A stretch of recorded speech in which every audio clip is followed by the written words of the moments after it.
Do you think your property taxes are too high? Ever thought of appealing? Still ahead, hear what happened to one lawyer and his client. This is classic pay to play. A candidate in an important primary race accuses the incumbent of heavy-handed campaigning. It's an NBC5 exclusive. It's not an office you think about unless you need it. The Cook County Board of Review. When you think your property taxes are too high, you take your case to that board. Well, tonight there are accusations of heavy-handed campaigning by the incumbent, Dan Patlak.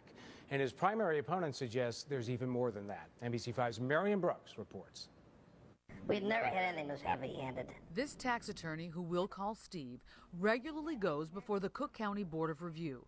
He thinks the incumbent in the Republican primary, Dan Patlak, is pressing a bit too hard on attorneys like him. This is an invitation that I received last summer, and I saw something on there which I'd never saw before. It was a request for as much as $5,000. Steve says he sent him a couple $100s, but he still got another invite the next month, and then a phone call requesting his presence at a fundraiser. At that point, it became obvious what was going on. So Which was? Shakedown. Either contribute heavy, or else your business is going to suffer. Steve also points to an email another tax attorney sent out to colleagues urging them to solicit their clients on behalf of Patlak, even offering suggested pitches.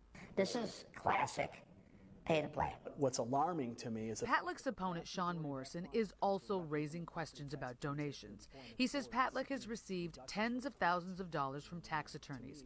He's compiled a dossier of Patlak's campaign contributions and property tax records. We could verify the dates and contribution amounts of Morrison's examples, but we were unable to verify the inference that Morrison makes and that there's a connection between the two. it makes a very, very compelling case, again, to ask the question, why would certain people or firms donate so much money? What were they looking for in response to that? What did they think that they would get by doing so? And then why were certain mass assessments cut, contrary to what the assessor just ruled on? We asked Patlak for a response. He wouldn't grant an interview, but in a statement, he calls the charges false and unsustainable. He described Morrison as increasingly desperate and suggested that if Morrison has real evidence, he should take it to the proper authorities. As for Steve, he felt compelled to come forward to raise his concerns, but wasn't comfortable with revealing his identity. So why won't he show his face? In Cook County, if you want to stay in practice, keep your mouth shut. If you talk, you're going to be out of business.